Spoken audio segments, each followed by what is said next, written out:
nindot sa fried chicken pag brownish nimo ang iyahang color.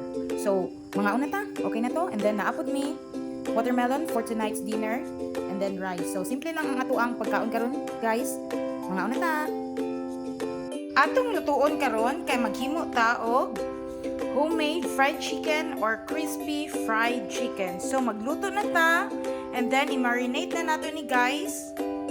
And then, but nga nato og breading mix.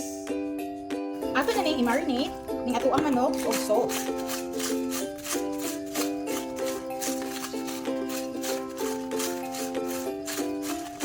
Ayan. But nga na nato og black pepper. So, medyo tamat-tamat lang ato ang pagbutang sa black pepper.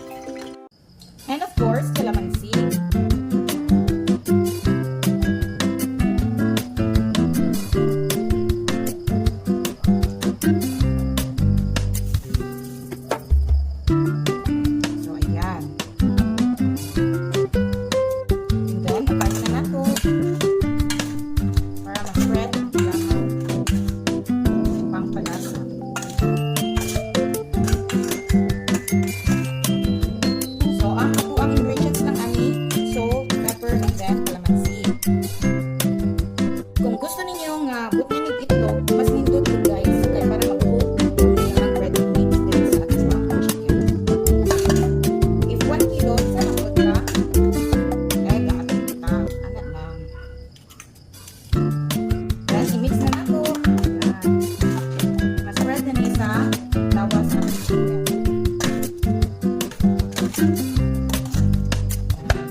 Ang egg naka-spread na sa chicken nato.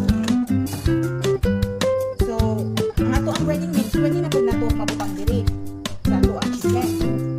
Kaya para dili ta kalas og breading mix. Pagwas na mag-coat na ni sa ato ang chicken, ready to fry na ni ang ato ang chicken. Ayan. So, pwede po ta magdagdag ng all-purpose flour para magdagdag na ito ang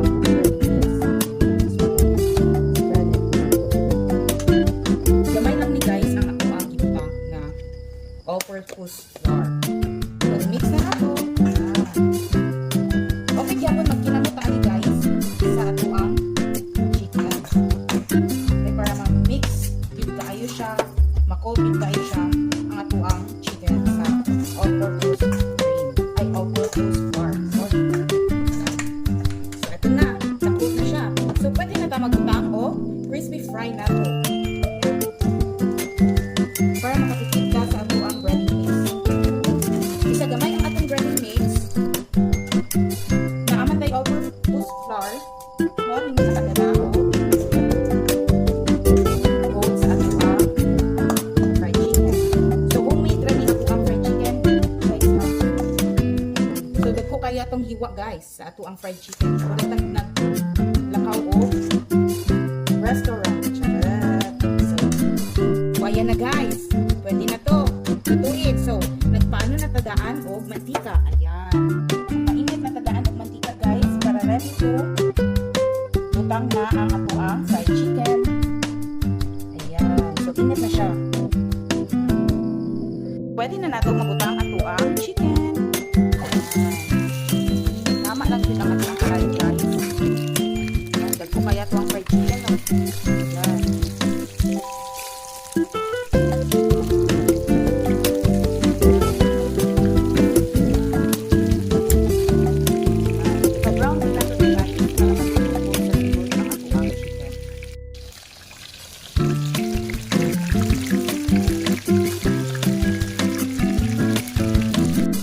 Very bumutin yun ang ato ang fried chicken.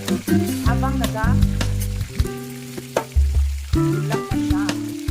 Yan.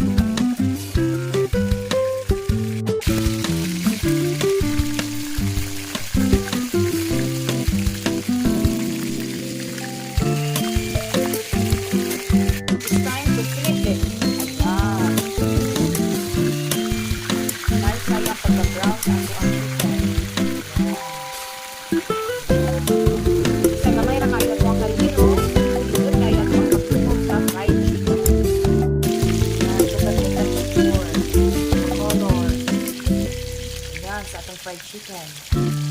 So, ayan na. Very brown na ang atong chicken. So, i-flip na po natin ito. Para maluto po sa dulo ang atong manok. So, magkita niyo ang mga puti-puti diha. This means, hindi pa na ito ang sa dulo. So, i-flip pa na po ito. Then, i-flip na po natin ang isa kaya wala pa naluto ang chicken. Ayan, and the center of the chicken. So, ilagay na to na maluto siya. And then, ilipang na natin sa plate. After plating, so, ito na talaga ito. So, look at the brown texture. Ayan. So, pwede na to.